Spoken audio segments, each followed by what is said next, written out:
जय जय बापू कथा, जय श्री जोगी कथा। जय जय बापू कथा, जय जय जोगी कथा। हो जय जय बापू कथा, जय श्री जोगी कथा। जय जय बापू कथा, जय श्री जोगी कथा। इसे श्रवण कर मिट जाती है, इसे श्रवण कर मिट जाती है, इसे श्रवण कर मिट जाती है, इसे श्रवण कर मिट जाती है। जन्म जन्म की व्यथा। जय जय बापू कथा, जय श्री जोगी कथा। बापू कथा, जय जय जोगी कथा। हो जय जय बापू कथा, जय श्री जोगी कथा। जय जय बापू कथा, जय श्री जोगी कथा।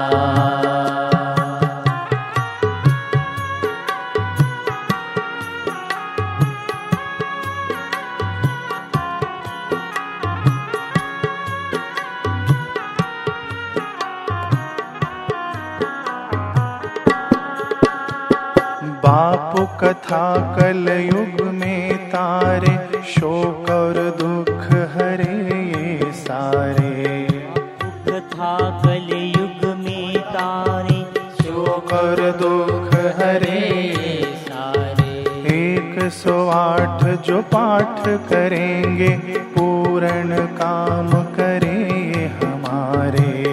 108 जो पाठ करेंगे, पूर्ण काम करे हमारे। गाकर हम पावन हो जाएं, गाकर हम पावन हो जाएं, गाकर सब पावन हो जाएं। गाकर सब कैसे? पावन हो जाएं। श्री नारद जी यथा, जय जय बापू कथा, जय श्री जोगी कथा।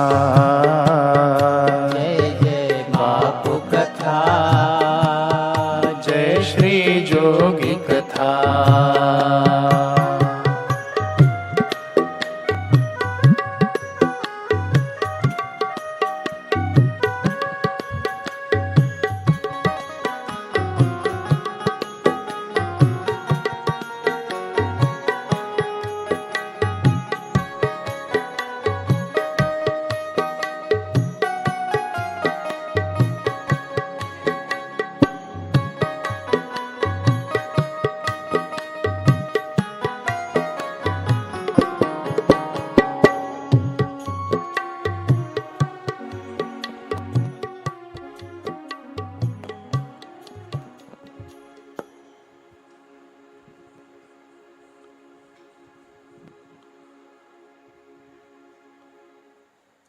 गुरु चरण रज शीश धरी, हृदय रूप विचार। श्री आशा रामायण कहो, वेदांत को सार।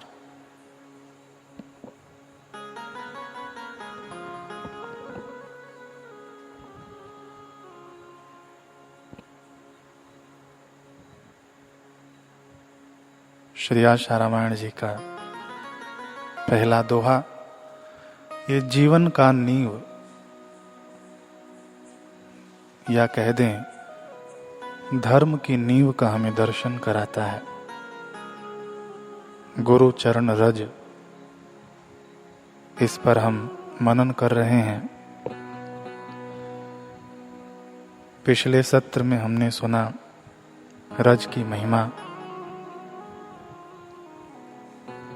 रज को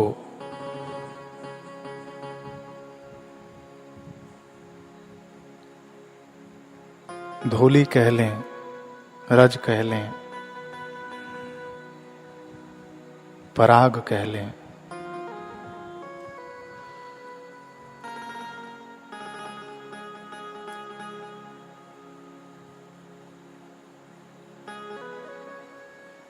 रेणु कह लें, समानार्थी शब्द हैं, लेकिन हमारे ऋषियों ने, संतों ने, मनीषी जनों ने बड़े सूझबूझ के साथ इन शब्दों का प्रयोग किया।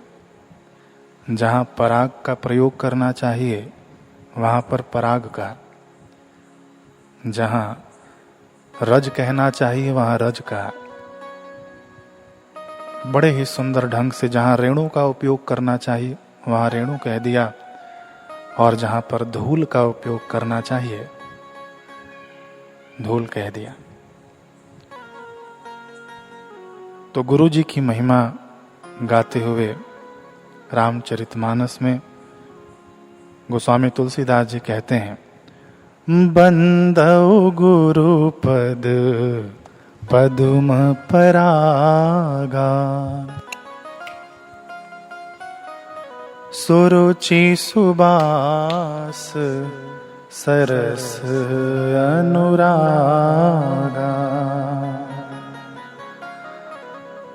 बंदौ गुरु पद पदुम परागा, सुरुचि सुबास सरस अनुरागा। ध्यान दीजिएगा इस चौपाई पर। बंदौ गुरु पद पदुम परागा,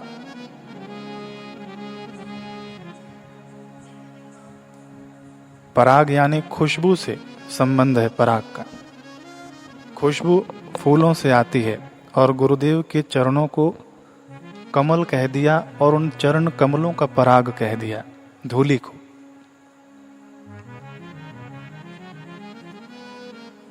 खुशबू से जहां संबंध हो वहां पराग का उपयोग किया, और इससे 4 प्रकार का पराग निकलता है।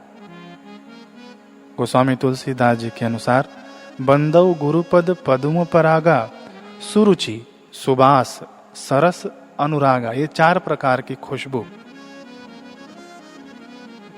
गुरुदेव की चरण धूलि से, रज से कह लें तो सुरुचि, रुचि जो संसार में हो जाती है तो बंधन कारक बन जाती है।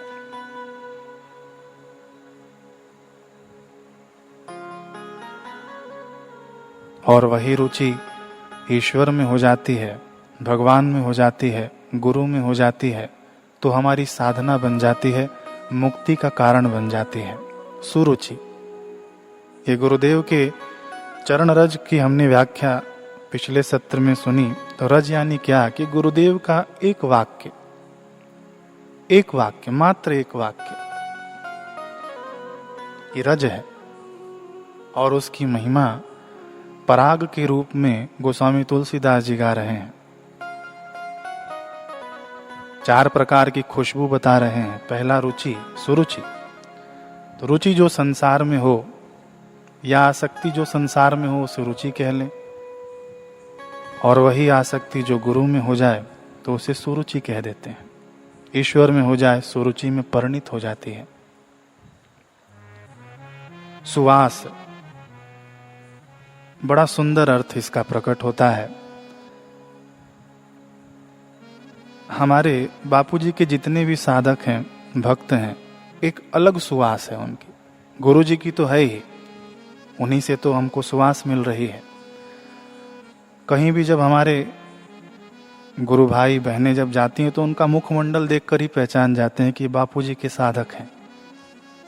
कई ऐसे अनुभव दिल्ली में इसका हमने मनन किया था कि जोधपुर की बात है, जब बापूजी जोधपुर गए तब दर्शन करने के लिए जाते थे लोग, तो उनको पुलिस वाले पकड़ कर ले जाते थे गाड़ियों में। कई वेश बना बना कर वहां पर बैठे रहते, कई तो जाली वाली टोपी पहनकर भी बैठ जाते।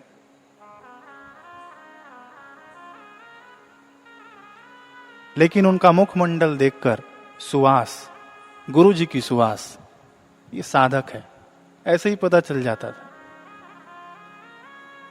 अमीर खुसरो की कथा गुरुदेव सुनाते हैं।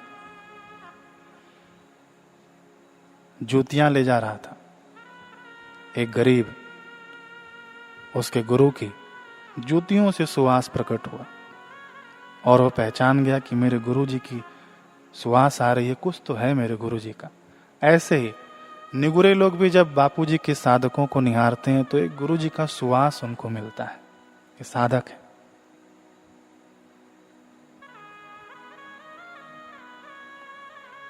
जाली वाली टोपी पहनकर जाओ तो भी उठाकर ले जाते थे। और एक बार तो क्या हुआ कि एक बहन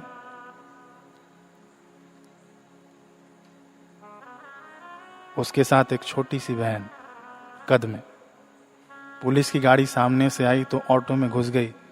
उसके अंदर साधक ही था कोई भाई। पुलिस ने पूछा कहाँ जा रहे हो, तो उसने कहा कि हम तलाक लेने जा रहे हैं, कोर्ट के पास की बात है। तो पुलिस वाले ने कहा वाह बहुत बढ़िया, साथ में तलाक लेने जा रहे हो, चलो उनको भी भर कर ले गए। सुवास, कहने का अभिप्राय है सुवास, बताना नहीं पड़ता, गुरु जी की सुवास निगुरों को भी मिल जाती है। फिर जब ले जाकर सबको एक जगह बिठा दिया, 12 बजे की संध्या का समय हुआ, तो सब लोग हरि ओम संध्या करना शुरू कर दिए। अरे भाई, सब एक साथ कैसे सब भक्त बन गए जेल में आकर? तुम लोग तो बोल रहे थे कि हम फलाने हैं, हम फलाने हैं, अब कैसे भक्त बन गए? वो जाली वाला टोपी वाला भी हरिओम कर रहा है, हरि ओम। अब तू क्यों हरिओम कर रहा है?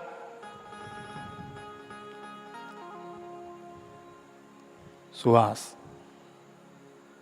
हमारे गुरु जी की सुवास। इसीलिए इन चरणों को पराग, चरण रज को पराग कहा। कितनी सुंदरता से इस चरण रज को हमारे संतों ने वर्णन किया है, पद्म परागा। तो इससे तीसरी सुवास आती है सरस की। सरस, रस शास्त्र अनुसार 9 प्रकार के रस होते हैं। श्रृंगार रस, अद्भुत रस, करुण रस, हास्य रस, वीर रस, भयानक रस, शांत रस, रौद्र रस और विभत्स रस। लेकिन इसके अंदर सूरदास जी ने एक और रस मिला दिया, वात्सल्य रस। ये जितने भी रस हैं अगर संसार से जुड़ जाएं तो ये कभी तृप्ति नहीं प्रदान कर सकते। लेकिन जब हम लोग गुरुदेव के सानिध्य में बैठते हैं, और यही देखिए श्रृंगार रस यदि संसार से जुड़ जाए तो एक हो सकता है कामुकता का भाव पैदा कर दे या तो देहासक्ति बढ़ा दे। लेकिन यही श्रृंगार रस यदि हम गुरुदेव को श्रृंगार करते हैं, जोगी रे की गाड़ी सबको याद है, जब गुरुदेव पगड़ी पहनकर चलते हैं, श्रृंगार करके चलते हैं, श्रृंगार रस, ये रस जुड़ गया गुरुदेव से।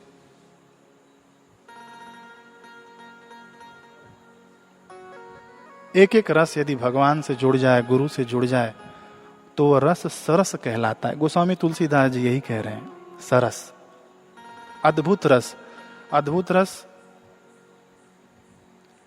वेदांत का इतना गूढ़ महावाक्य गुरुदेव एकदम सरलता से प्रकट कर देते हैं। तुम शरीर नहीं हो, तुम आत्मा हो। जो कृष्ण की आत्मा है, जो राम जी का आत्मा है, वही तुम्हारा आत्मा है। जो मैं हूं वही तुम हो। अद्भुत रस गुरु से जुड़ गया। तीसरा रस है करुण रस।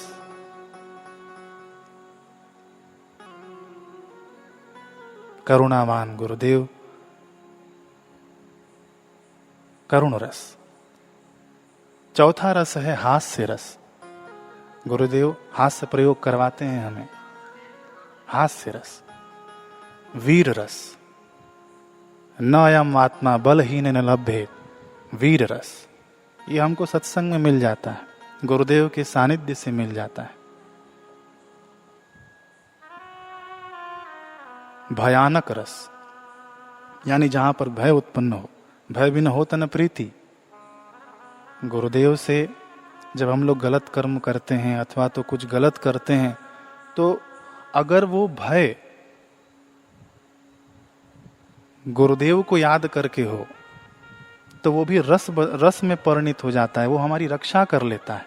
भय रस, देखिए कैसे सारे रस जब गुरु जी से जुड़ जाते हैं तो कल्याणकारक बन जाते हैं। भय रस, यदि भय, तुमने गलत कर्म किया या किसी ने गलत कर्म किया तो भय से कई लोग आत्महत्या कर लेते हैं, कई लोग कुछ का कुछ कर लेते हैं। नहीं, वो भय रस भी गुरु से जुड़ जाए। इसीलिए सरस, शांत रस, गुरुदेव के सानिध्य में बैठ जाएं, शांत रस अपने आप। रौद्र रस, गुरुदेव का रौद्र रूप देखकर गलत कर्मों से हम बच जाते हैं। गुरुदेव जब बड़ी बड़ी आंखें दिखाते हैं, कुछ हम गलत करते हैं तो प्रत्यक्ष रूप से जब गुरुदेव हैं तब तो दिखाते ही हैं, लेकिन श्री चित्र की ओर जब हम लोग देखते हैं तब भी गुरुदेव रौद्र रस प्रकट कर देते हैं। विभत्स रस, गुरुदेव के सानिध्य से वो भी प्राप्त हो जाता है कि भोगों में ये भोग विभत्स हैं, जितने भी दोष हैं सब विभत्स हैं, गुरुदेव बता देते हैं। विभत्स रस। और सूरदास जी के अनुसार 10वां रस उन्होंने संत ने बनाए कि वात्सल्य रस। ये भी हमको गुरुदेव के सानिध्य से, उनके निकट बैठने से, उनका दर्शन सत्संग सुनने से वात्सल्य रस भी प्रकट हो जाता है। इसीलिए गोस्वामी तुलसीदास जी ने कहा सुरुचि सुवास सरस।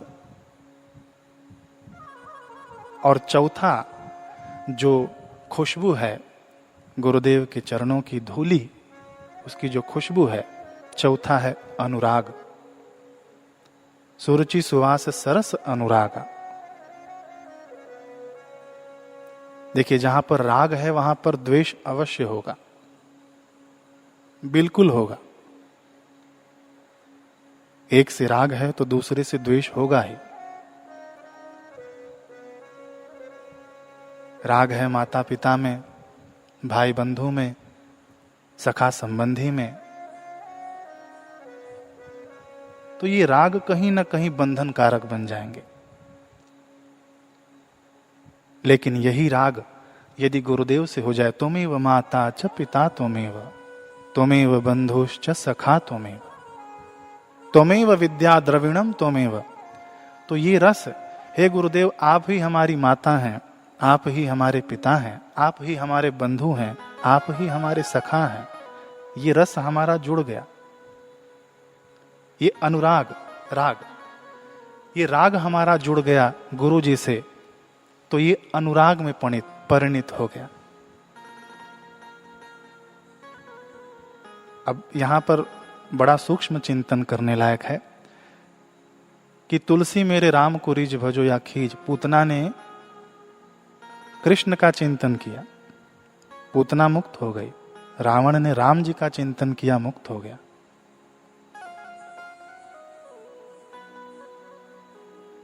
राग गुरु में हो,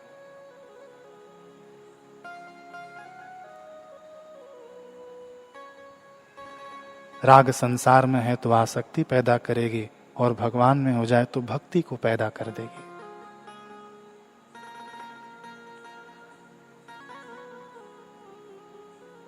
हमारे गुरुदेव का कैसा अनुराग अपने गुरुदेव में, दादा गुरु जी में।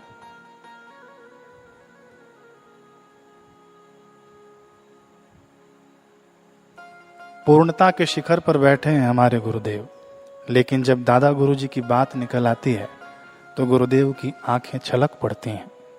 ये अनुरागा भक्ति गुरुदेव के जीवन में हमें प्रत्यक्ष देखने को मिलती है। बाकी किसी भी परिस्थिति में, किसी भी व्यक्ति वस्तु में ये ताकत नहीं कि ब्रह्म की आंखों में आंसू ले आए। लेकिन गुरु जी की भक्ति कैसे, गुरु जी का राग अपने गुरु जी में, यानी अनुराग अपने गुरुदेव में, ये हमें प्रत्यक्ष देखने को मिलता है। और ये सब हमारे जीवन में भी, हम साधकों के, हम भक्तों के जीवन में भी, सब में थोड़ा थोड़ा आया है।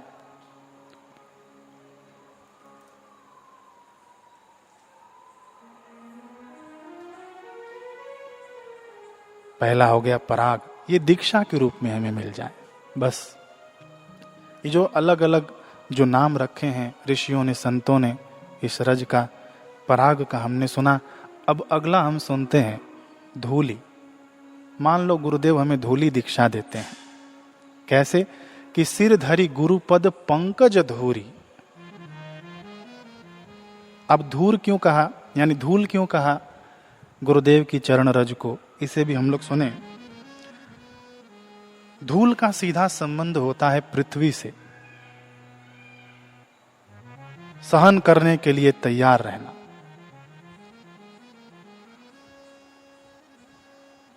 तो गुरुपद की धूली की दीक्षा मिल जाएगी।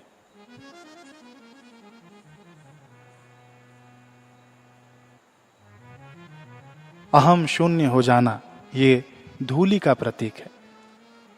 एक प्रसंग बड़ा सुंदर, पहाड़ी बाबा हो गए, हमारे दादा गुरुजी के समकालीन संत हो गए पहाड़ी बाबा।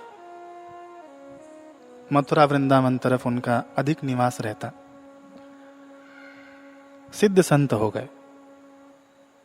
उनके छोटे से आश्रम में एक मंदिर भी था, राम जी की मूर्ति, और वहां पर उस पूरे आश्रम में एक पुजारी जी को रखा था जो मंदिर में सेवा पूजन करते थे।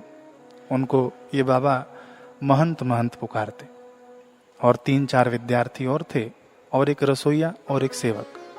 ये कुल मिला के 5-6 लोग थे सभी इस पूरे आश्रम में। तो जो पुजारी जी थे, बाबा उनको महंत कहकर बुलाते।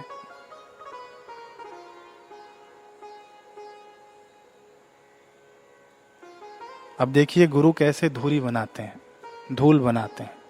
धूर कह लें, धूरी कह लें, धूल कह लें। तो उस आश्रम में खाने के लिए भी एक रोटी मिलती और साग मिलता, वो भी किसी बर्तन में नहीं। दोनों हाथ फैलाओ, उसके ऊपर एक रोटी रखते और साग रखते, वही भोजन पाओ। सुबह एक समय बनता और सुबह का ही बचा हुआ शाम को भी मिलता। ऐसा कड़क नियम।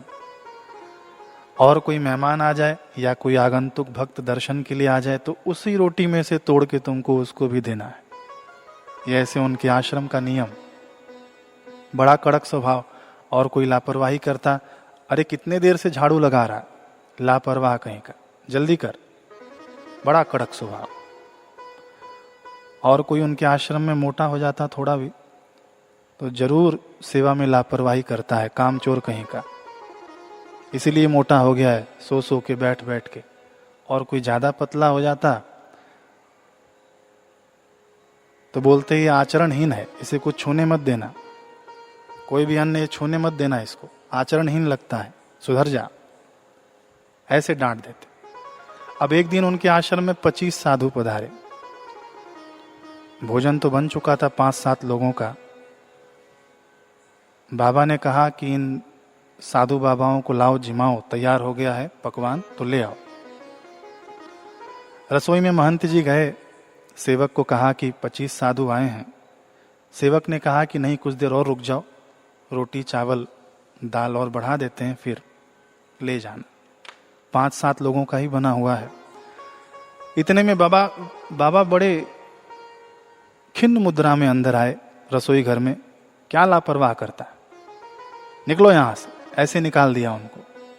चावल को अपने हाथों से उछलाया, रोटी पर थपथपाया, दाल को हिलाया और खुद परोसने चले गए वो 25 साधुओं को। अब सब खड़े होकर देख रहे हैं, उनके आश्रमवासी भी, बैठ जाओ तुम लोग भी, उनको भी बैठकर भोजन जिमाया। और वो महंत जी बताते हैं कि बाबा ने सबको खिलाया भोजन प्रसादी, और अंत में बच भी गया। हमें बड़ा आश्चर्य हुआ। बाबा जाते जाते बोले, अरे वो गाय माता को खिला देना। तो शिष्य के यहां पर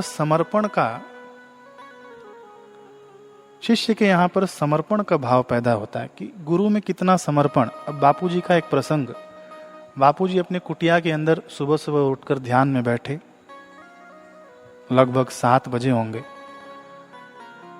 सेवक को कहा, जा धूपिया ले आ। सेवक ने कोयला जलाया, गूगल आदि जो भी धूप डालना था धूप डाला। अब बापूजी अंदर से आवाज लगा रहे हैं, धूपिया ले आ। अब वो धूपिया लेकर खड़ा है कुटिया के बाहर।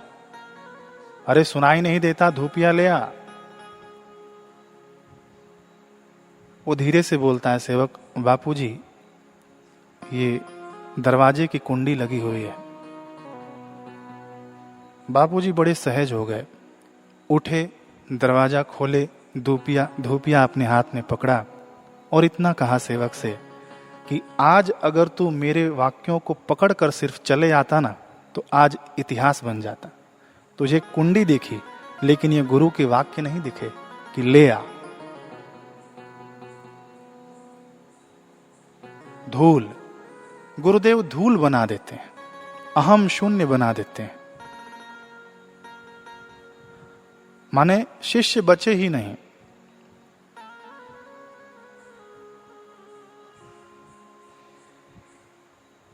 इसीलिए हनुमान जी को हनुमान कहा, यानी मान रहित।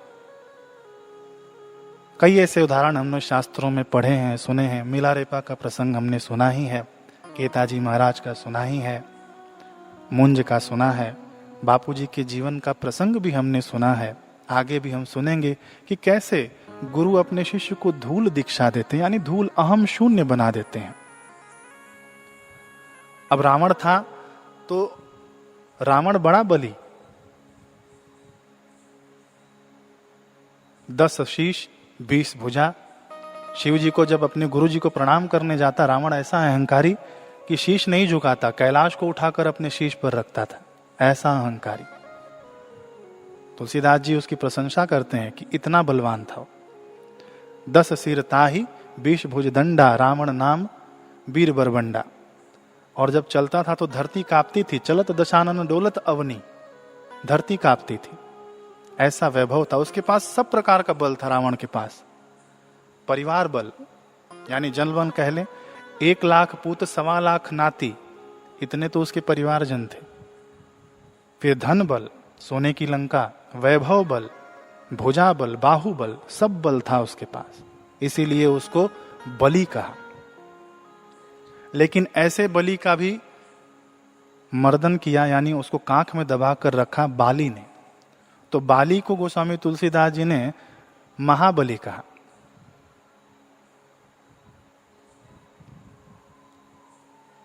राम जी ने ऐसे बाली को एक तीर में समाप्त किया। तो उसे जब समाप्त किया तब स्तुति में हा जग एक वीर रघुराया, वीर कह दिया। अब देखिए यहां पर समझने लायक है। संसार का जिसने अभिमान तोड़ दिया रावण, उसे बलि कहा। और ऐसे बलि का जिसने अभिमान तोड़ दिया बाली, उसको महाबली कहा। और ऐसे महाबली का भी जिसने अभिमान तोड़ दिया उसे वीर कहा।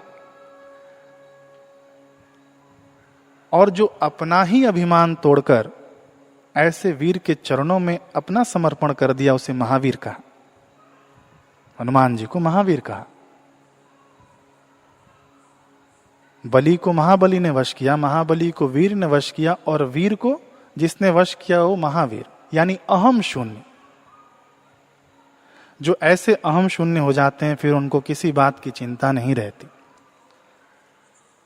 समय हो गया हमारा, एक भजन के साथ बस पूर्णाहुति करेंगे। जिसने अपने अहम का मर्दन कर दिया, जिसने गुरुदेव के चरणों की धूली बना दी अपने जीवन को, अपने अहम को, उसे अब किसी बात की चिंता नहीं।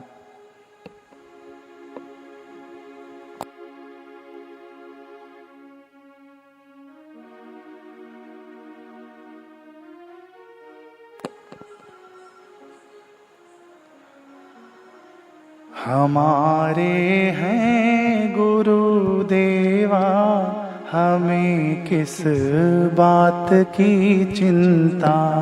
हमारे हैं गुरुदेवा, हमें किस बात की चिंता। हनुमान जी को कोई चिंता नहीं। युद्ध के बाद सब विदा हुए, लेकिन राम जी ने हनुमान जी को विदा नहीं किया। हनुमान जी को कोई चिंता नहीं, क्योंकि हनुमान जी धूली दीक्षा ले चुके थे, अहम शून्य। हमारे हैं गुरुदेवा, हमें किस बात की चिंता। हमारे हैं गुरुदेवा, हमें किस बात की चिंता। पूर्ण ये ब्रह्म है साकार, हमें किस बात की चिंता। पूर्ण ये ब्रह्म है साकार, हमें किस बात की चिंता। हमें किस बात की चिंता, हमें किस बात की चिंता। हमें किस बात की चिंता, हमें किस बात की चिंता। हमारे हैं गुरुदेवा, हमें किस बात की चिंता। हमारे हैं गुरुदेवा, हमें किस बात की चिंता।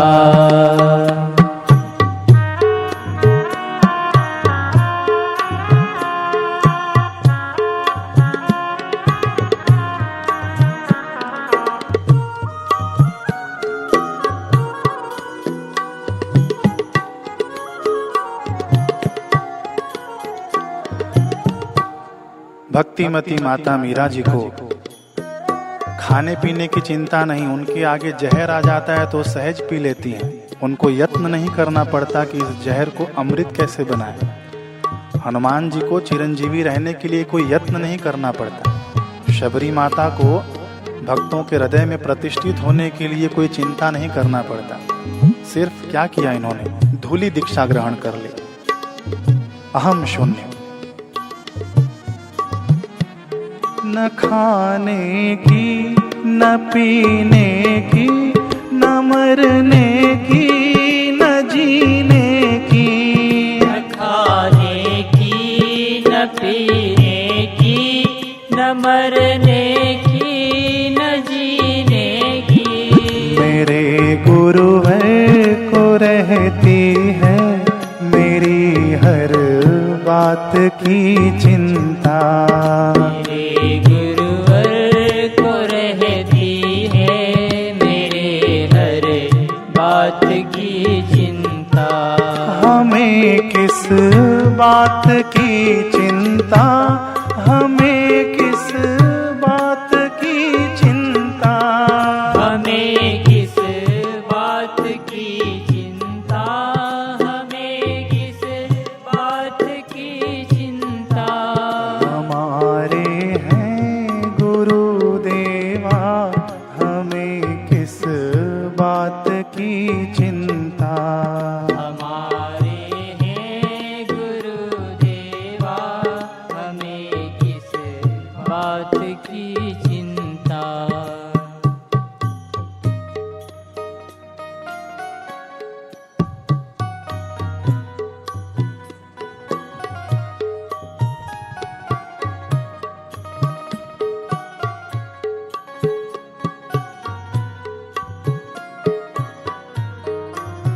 देवों में त्रिदेव पूजनीय बताए हैं, सर्वोपरि बताए गए हैं। लेकिन वो भी जब त्रिदेव धरती पर आते हैं, अवनी पर आते हैं, तो गुरुदेव के शरण में जाते हैं, उनके चरणों को ग्रहण करते हैं, उनकी धूली को उठाकर अपने शीश पर लगाते हैं और हमें सीख देते हैं कि सर्व पूजनीय यानी प्रथम पूजनीय, जिसने गुरु का पूजन कर लिया उसने सब कुछ कर लिया। इन गुरुदेव के चरणों को अपने शीश पर रख लिया, उसने चारों धाम कर लिए, समस्त देवी देवताओं का पूजन कर लिया। यही भाव है। कोई भजते हैं राम को, कोई भजते हैं श्याम को। कोई भजते हैं राम को, कोई भजते हैं श्याम को। हमारे ये ही चारों धाम, हमें किस बात की चिंता। हमारे ये ही चारों धाम, हमें किस बात की चिंता। हमारे ये ही चारों धाम, हमें किस बात की चिंता। हमारे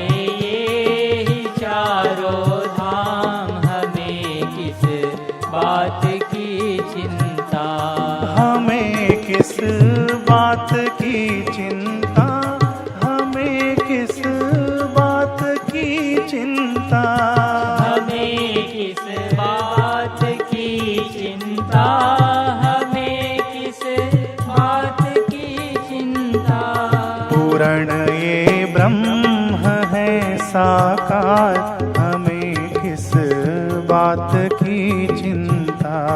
पूर्ण ये ब्रह्म है साकार, हमें किस बात की चिंता। हमारे हैं गुरुदेवा, हमें किस बात की चिंता। हमारे हैं गुरुदेवा, हमें किस बात की चिंता।